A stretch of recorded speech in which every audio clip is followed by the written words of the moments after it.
Welcome to Ali Fitness Podcast, a weekly production all about bringing health into fitness. Perhaps one of the most popular podcasters, Mike Bledsoe, is a seeker of truth and a perpetual student. Through his podcast show and his Barbell Shrugged Collective channel, he spotlights premier thought leaders in the field of emotional and intellectual expansion, behavioural change, sexuality and alternative medicine that empower you with the tools and inspiration to transform your body, mind and spirit. Today, we're at Paleo FX and I'm talking to Mike. Mike, welcome to the show. Thanks for having me. I'm excited to be here at Paleo FX, excited to be on the show. Excellent, and excited to be eating all those chocolates and nuts. Can you hear it? Yeah, crunch it up. I'm eating some cashews.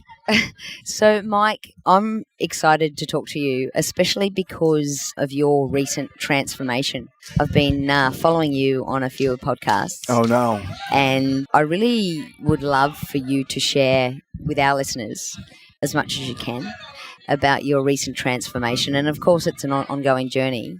Fire away. Yeah, there's a lot of layers to it. I could talk about the results of the most recent transformation. I think that would make the most sense. I did a lot of personal work in the last 6 months, and I found that through a lot of reflection that I had settled day after day in a lot of ways in my life, and I was making decisions for the wrong reasons. In my business, we had a tough moment, and so it was like, I think I had too many days in a row where I had made decisions around survival rather than creation. And yeah, through reflection, just really got present with the fact that I was really far away from where I really wanted to be as a human being.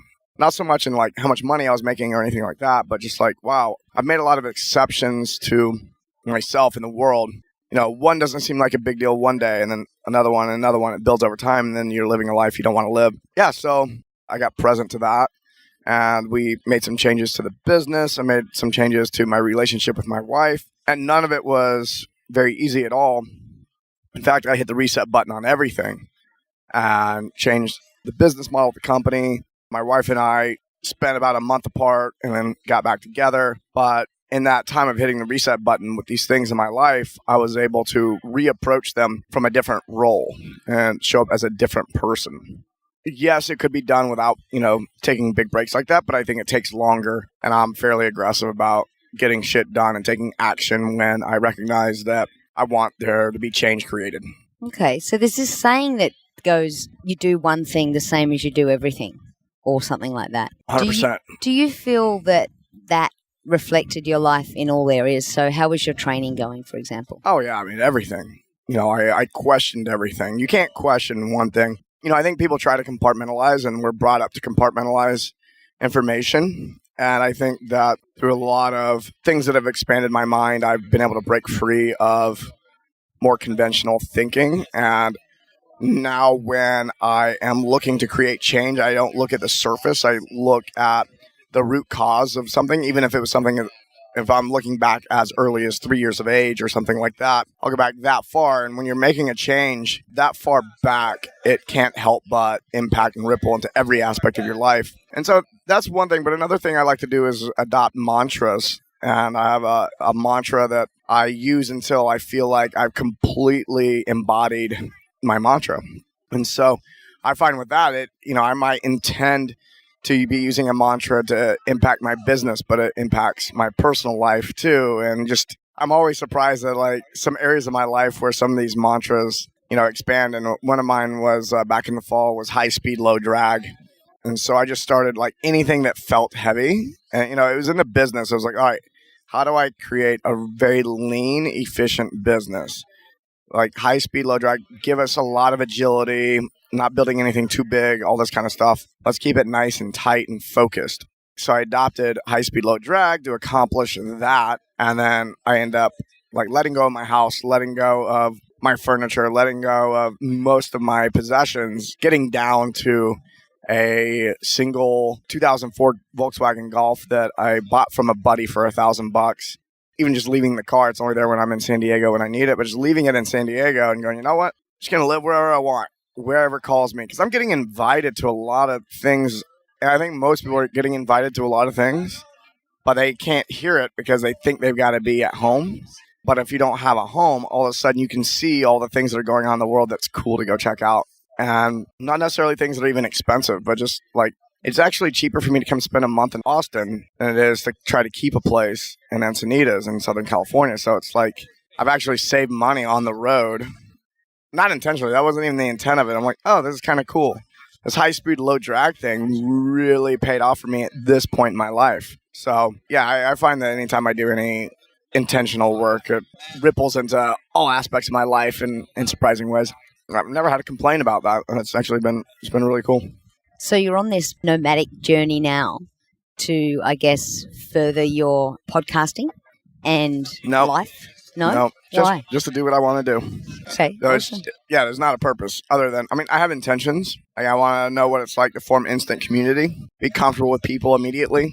That's actually happening. I have intentions of like learning to be the person I want to be and using the travel to do that. I've never been nomadic, so I really just want to try the experience on to see what it would teach me. When I first started the nomadic thing, I actually wasn't sure if I was going to have to sacrifice more or not. Like, I thought I might have to walk away from everything. But being nomadic has actually proven to make my job even more effective. So it's a nice little benefit. Wow. So I got people walking by and feeling up on me. I know, I just saw someone touch your breast. My oxytocin is like extra high at PaleoFX. It's awesome. So, Mike, if you will, can you share with us, I know recently you've been on a bit of a journey and you've done, say, Landmark, and you've also been on an amazing retreat, which I'd love to hear more about. Mm-hmm. What was it that actually, I guess, really snapped for you that told you, listen, stop settling and move on? There was a lot of little things that led up to this very specific moment, and I started having some realizations when I did attend the Landmark Forum, but it wasn't until I did the retreat with Anat that you're referring to. And on day one, we did this meditation visualization, and she asked us a bunch of questions and to journal about that night. She may have asked 10, but that's the one that just struck me. Like, I could feel it in my heart. Like, what have you settled for? And so I wrote that at the top of my journal, and I fucking made a list. We did the retreat. Just having the knowledge and answering that question was creating freedom for me in that moment, because I knew where to make the change in my life.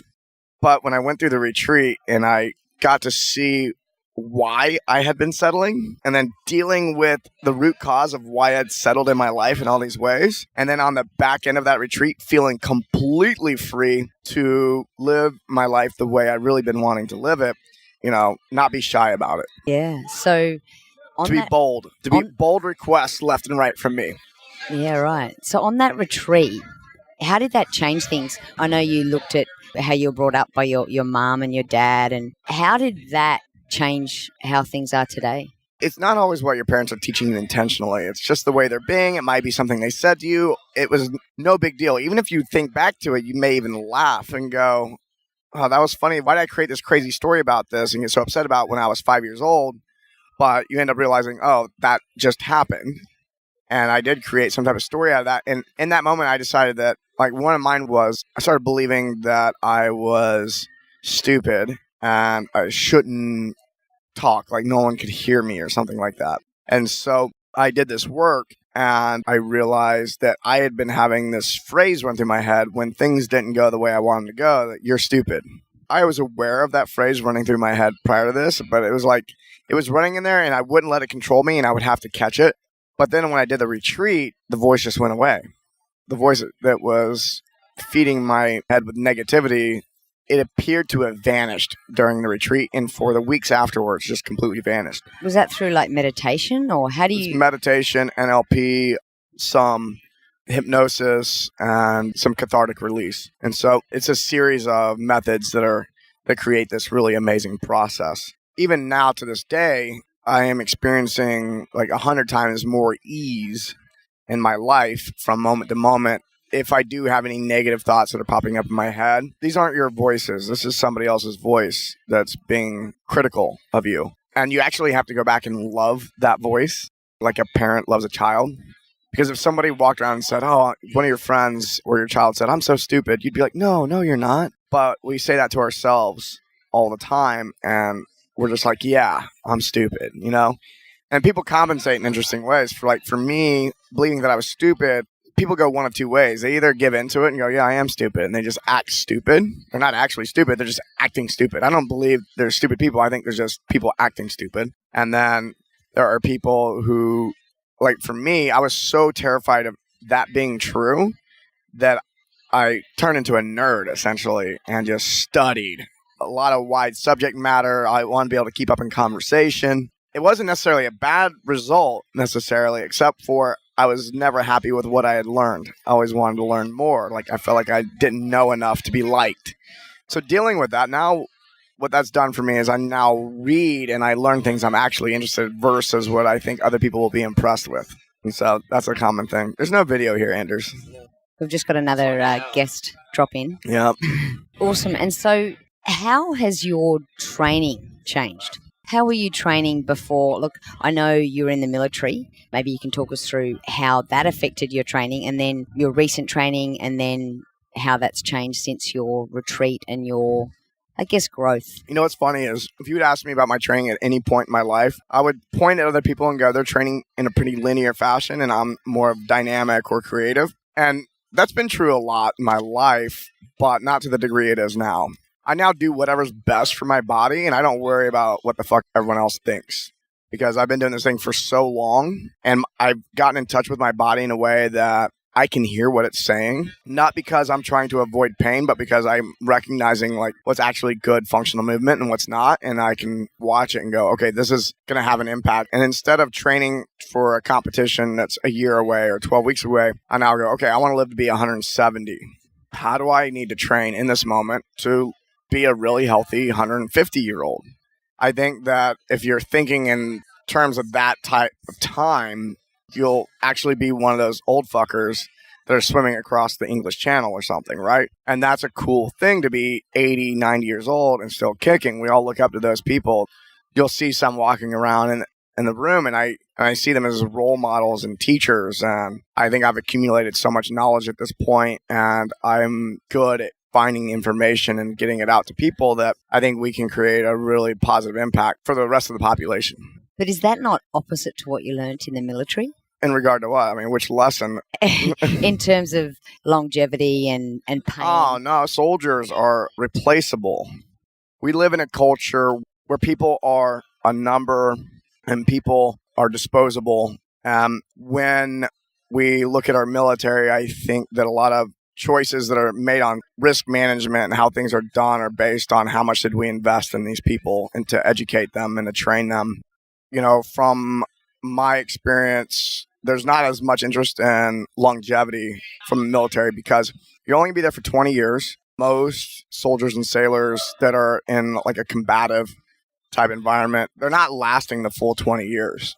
A lot of them are getting so beat up. And I think that they could have better training and better coaching when they got home. But a lot of this stuff didn't exist before either, this knowledge that's now coming. But I do believe at the root cause of the whole thing, I want to go a little bit deeper than just that. But I think that one of the messages the military sends specifically to men is that men are disposable. And so like we've actually had like a really big women's rights movement in the last 50 years, you could say. And it's been really wonderful. But one of the negative impacts of that is a lot of women were fighting for white-collar jobs and for equality amongst jobs that are desirable and not necessarily for jobs where there's more danger involved. And that's not true across the board. There's a lot of women who are firefighters and police officers, and they're definitely in the line of fire. But we have military that's primarily male.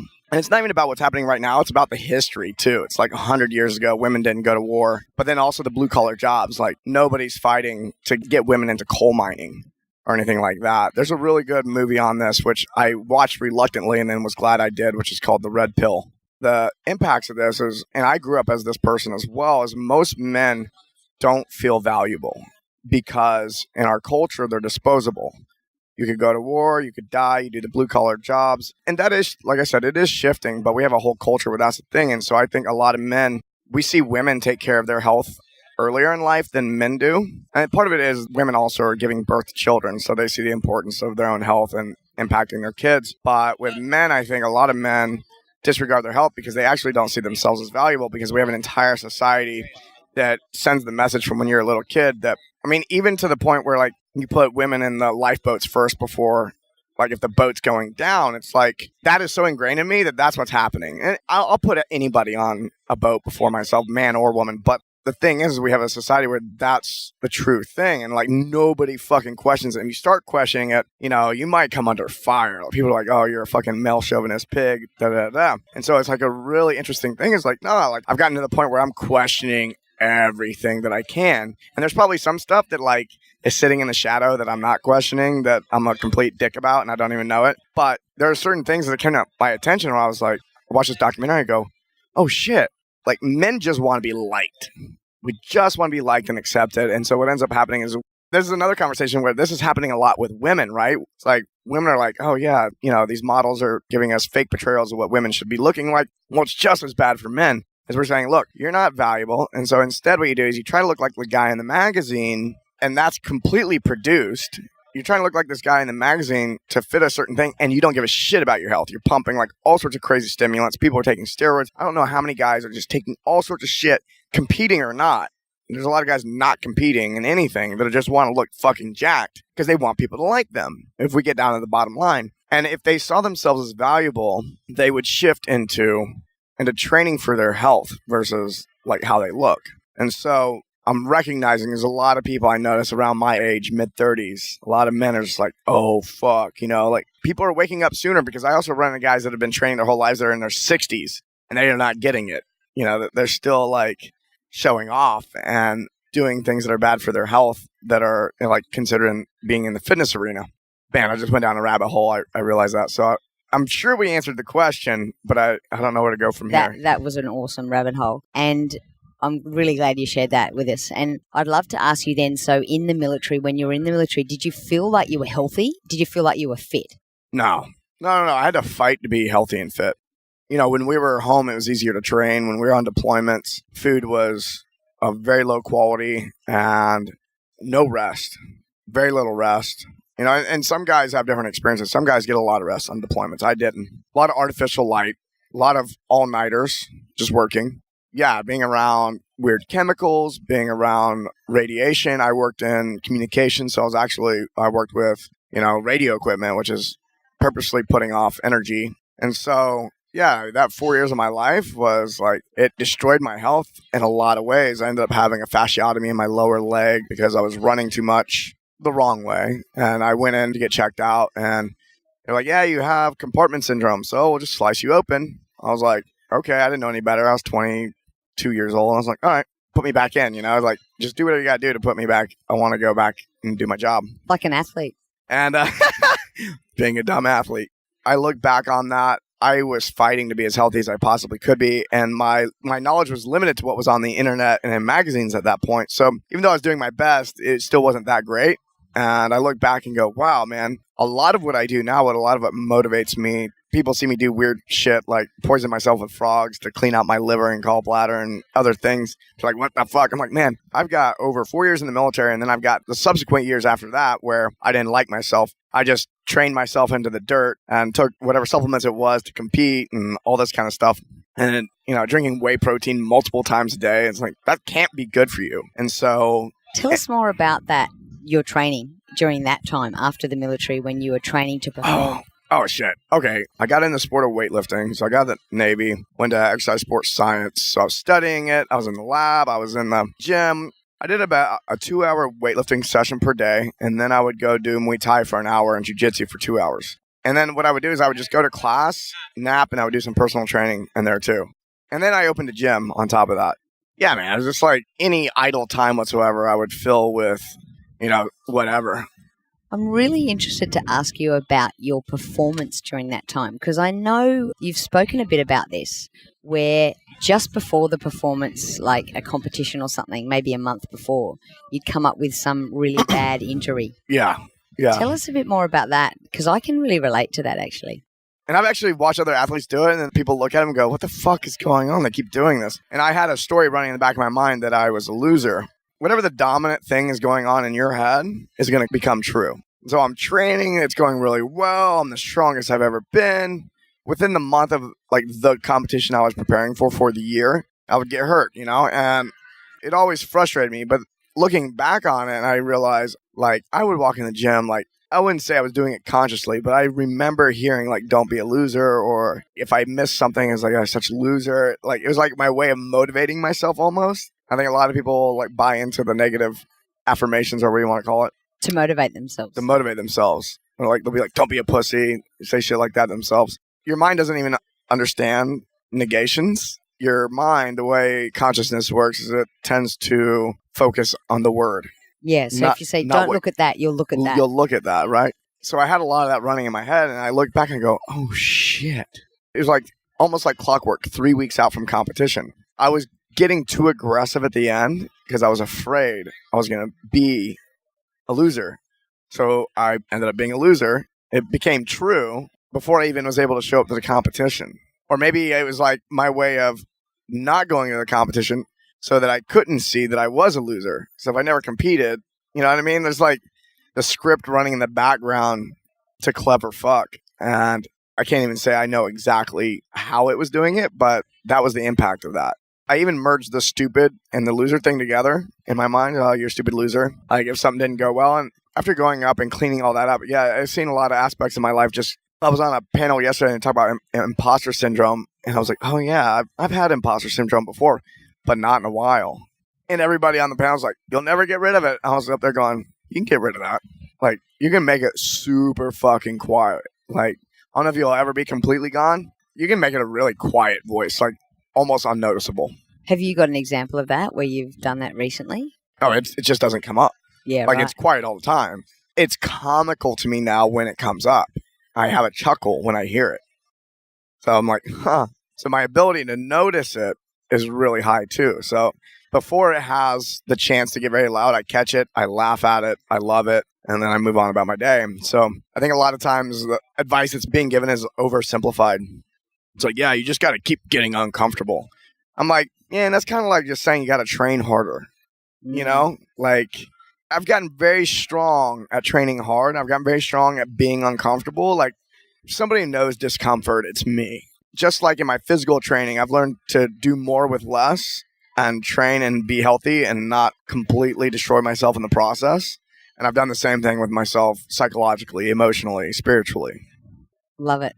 And so a lot of our listeners are going to be able to relate to this, especially just settling for what they're doing. Mm-hmm. And I think that the hardest thing is getting out of that. So for you, it was like taking the break, doing the retreat, you know, having the time away from your wife. How would you recommend doing it? So someone listens to this podcast, they realize, yep, that's me to a T. I'm training, but it's not effective. I'm doing it for the wrong reasons. I need to step back and I need to look at my childhood perhaps. I need to look at things, limitations. What would you recommend doing? Training camp for the soul? Yeah, I mean, that's exactly why it was created. I've done a lot of different work. I've done, like we talked about in the beginning of this conversation, did Landmark. I've read really amazing books. I've been to a lot of different seminars. I've done a lot of work and it's been all amazing. But Training Camp for the Soul is the deepest work I've done. And that's why I got involved. Because I got into that work and I was like, holy shit. I'm getting more out of this than I got out of ayahuasca. I got out of, meditation retreats, Burning Man. I'm going, wow, I really got to the root of things and we just pulled it out at the root and it's not growing back. And so, my whole life I've been looking for the highest leverage thing to get me what I want, get more of what I want. This is the highest leverage thing for performance. If somebody wants to pull the governor off their life and off their performance, you get rid of all the bullshit, you get rid of that voice, you create space inside of that mind and it becomes a very powerful tool. And I know plant-based medicine's been a big tool for you as well. Mm-hmm. Can you share with us perhaps how to maybe experiment with that or how not to experiment with it? I hear a lot of stories from people whose first experience, they didn't know what they were doing and then they end up being afraid of it. Your first experience really shapes the rest of your experiences in a lot of ways. My first experience was very ceremonial. So now I approach all substances now in a much more conscious way, an intentional, I'll say intentional way. Like even the supplements, just like a collagen or like a mushroom, like a reishi mushroom or something like that, or my coffee or a joint. I'm very intentional. Like, why am I doing this? What benefit do I want to receive? And then I put my attention set the intention, put my attention into what the purpose of me doing this is. I consume it, and then I get amazing results. One thing that like psychedelics do is it just makes everything louder. The filters drop away, and you can see more of the outside world, but if you close your eyes, you can turn your entire life, look at it under a microscope in a way that you just can't otherwise. And so I think, I forgot where I was even going with that. Which is a scary thing for a lot of people. Oh, yeah. Well, people talk about having bad trips. I'm like, two things. A, they didn't know that they were going to get this heavy self-reflection, or they're in an environment that's just fucked up. It's probably like 50-50 on these stories. I'm like, you know what? If you go with a facilitator or something like that, that's the way to go. I think there's enough facilitators out there these days, and you can go to Costa Rica, you can go to Tulum, Mexico. There are retreats. I have friends put these retreats on. Shit, I don't have any websites off the top of my head right now, but for some of these retreats, I'll send out newsletters to people who run the newsletters like, hey, my friends are doing this psychedelic retreat in Tulum. I think facilitation is the way to go, especially in the beginning. If you get great facilitation for your first 5 to 10 experiences, then if you just go do mushrooms or something like that, you'll know enough about yourself and about how this type of medicine works to where you can create a really good experience for yourself consistently. Okay. So let's say one of our listeners or all our listeners hear this and go, yeah, that's me. I've settled. I'm not healthy and I'm not fit. I'm not where I want to be and I'm not getting to this longevity that I really need in my life. What would you recommend, say, retreat, certain practices that you'd start implementing straight away, ayahuasca, other plant-based medicine? What steps would you take? Like if you could just go, this is the best route. I wouldn't do plant medicine until I did the retreat, because one of the things I got from doing the conversational work and the cerebral work is I have this intellectual framework of how the universe operates, that if I get sucked into some crazy wormhole in a psychedelic experience, it's like I have a map. I have a map of my consciousness. Most people don't even know what the fuck that means. And so it makes everything more comfortable. It makes it easier to turn psychedelic experiences into personal development. I think it's good to do like Landmark, do Training Camp for the Soul, things like that. And then you go to an ayahuasca, and that's just an amazing combo. A lot of our listeners actually need to perform, so they're high-level athletes. Yeah. Do you think that someone might do that and then actually just not have that go anymore to actually perform because they're, for example, in your case, you were training a lot harder. Yeah. You were a lot stronger because you were training hard, maybe for the wrong reasons. Right. But now that you've let go of that, you're like, hey, that's actually not what I want. Well, my relationship with competition's completely shifted. If I'm going to compete, it's purely for fun.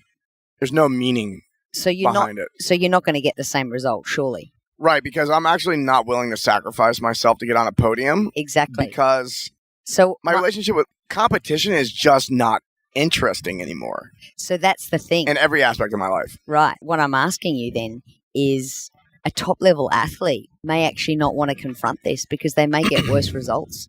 It won't be because they're in worse shape. It'll be because they're just not interested in competing. Right. They'd have to go pretty far down the rabbit hole.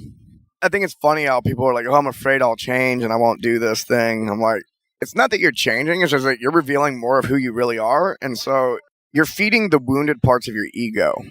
If you're somebody who is saying, I don't want to do the work because I'm afraid it'll cause me to get divorced, or maybe I'll end up quitting my job, or I'm afraid that I'm like, wow, your ego is so fucking loud right now. And not like the positive part of your ego, the part of your ego that is the 4-year-old that is the actor in your show right now. And you know what? There's usually nothing I can do to convince that person of otherwise, and it's not my job to, and there's nobody to save. But I think that for a lot of people, if I can help them get to their apocalypse a little bit sooner, I'll do that. So it's fun. That's great.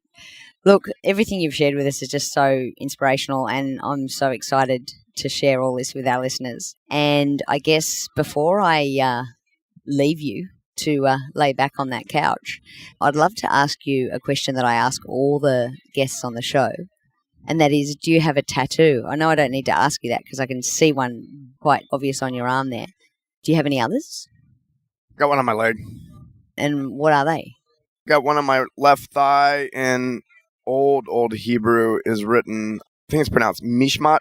There's not like a single word translation, but it's like aligned in your purpose or discipline when read down, but if read up, then it says light. And why did you get that? I have no idea. It was an unconscious choice. You're right.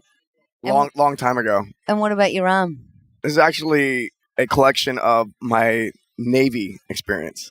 So in traditional sailing, there's tattoos that represent different things. And so this is like all the stuff that I did in the Navy. It's symbolically representations. I was a line handler. Each bird represents 5,000 nautical miles traveled. It all means something, every little piece in there. Wow. And so, yeah. That is awesome. Yep. Look, thanks again and enjoy your nomadic journey.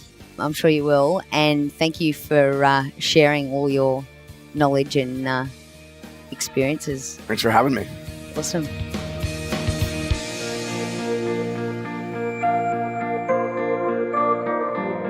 For all the resources and show notes from today's episode, please go to www.ali.fitness. If you liked today's episode, please show your appreciation by going to iTunes, give us a 5-star review and subscribe.